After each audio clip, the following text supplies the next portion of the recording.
Count down ये crime drama series है जो Amazon प्राइम पर हिंदी में रिलीज हुई और मैं आप लोगों को ये भी बता दूं कि सीरीज की टोटल 13 एपिसोड्स हैं और अब मैं ये सीरीज कंप्लीट देख चुका हूं और अब मैं आप लोगों से अपने इस रिव्यू के जरिए मेरा इस सीरीज को देखकर जो भी एक अच्छा या बुरा एक्सपीरियंस रहा है वो शेयर कर रहा हूं। तो चलिए बिना कोई टाइम वेस्ट करे बात कर लेते हैं कि मेरा इस सीरीज को देखकर एक्सपीरियंस कैसा रहा। तो पहले तो मैं आप लोगों को इस सीरीज की कहानी के बारे में थोड़ा बहुत बता देता हूं। आप इस सीरीज में देखेंगे एक ऐसी सीक्रेट टास्क फोर्स की कहानी जो तलाश कर रहे हैं एक पुलिस ऑफिसर के कातिलों को, लेकिन इन एजेंट्स के लिए यह केस मुश्किल से मुश्किल उस वक्त होता चला जाता है जब इनको टेररिस्ट के एक सीक्रेट प्लान के बारे में पता चलता है और फिर आगे कहानी में क्या कुछ होता है वो सब जानने के लिए आपको देखना होगा इस सीरीज को। अब बात करेंगे मेरा एक्सपीरियंस इस सीरीज को देखकर कैसा रहा। तो देखो, अगर आप लोगों से मैं ये पूछूं कि क्या आपने ऐसा शो देखा है जिसमें एक स्पेशल टास्क फोर्स होती है जो एक टेररिस्ट ग्रुप को ढूंढ रही होती है, जो शहर में कोई बड़ी टेररिस्ट एक्टिविटी करने की प्लानिंग कर रहे होते हैं और उस टास्क फोर्स को उन टेररिस्ट को ऐसा करने से पहले रोकना होता है।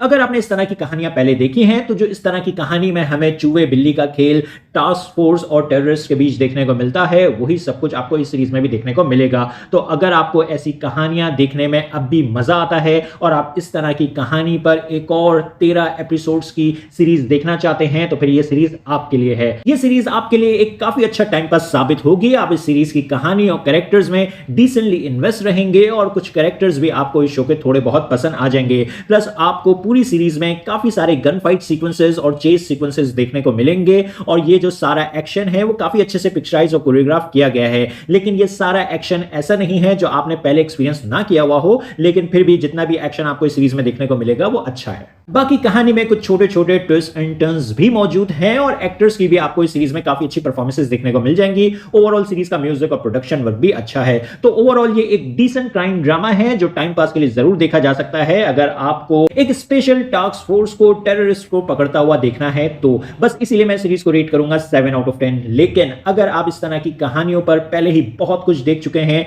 तो फिर ये सीरीज भी आपको कुछ नया ऑफर नहीं कर पाएगी। आपको इस सीरीज में सब कुछ काफी देखा देखा हुआ सा फील होगा और आप चीजों को भी आसानी से प्रेडिक्ट कर लेंगे। तो अगर आपने ऐसी कहानियां पहले भी बहुत देख रखी हैं तो फिर आप चाहें तो इस शो को स्किप कर सकते हैं। लेकिन अगर आपके पास कुछ और अच्छा करने और देखने के लिए नहीं है, आपके पास बहुत ज्यादा फ्री टाइम है, तो फिर आप अपने टाइम पास के लिए सीरीज को देखना चाहें तो देख लें। और हां, सीजन 1 में कहानी इस तरह से एंड की गई है कि जो मेन केस है इस सीरीज में उसको सॉल्व कर दिया गया है, लेकिन साथ ही साथ एक क्लिफ हैंगर सीजन 2 के लिए रखा गया है। यानी इस सीरीज का सीजन 2 भी आएगा। और हां, ये शो फैमिली के साथ देखने के लिए नहीं है क्योंकि आपको इस सीरीज में थोड़ी बहुत अडल्ट लैंग्वेज सुनने को मिलेगी, ब्लड और वायलेंस देखने को मिलेगा और कुछ ऐसे सीन्स हैं इस सीरीज में जो शायद आप फैमिली के साथ देखना ना चाहें। तो आप लोगों को ये शो कैसा लगा अपने ओपिनियंस कमेंट बॉक्स में जरूर दें। मेरी वीडियो पसंद आई तो लाइक करो, चैनल को सब्सक्राइब करना मत भूलें। फिर मिलेंगे किसी और वीडियो में। शुक्रिया।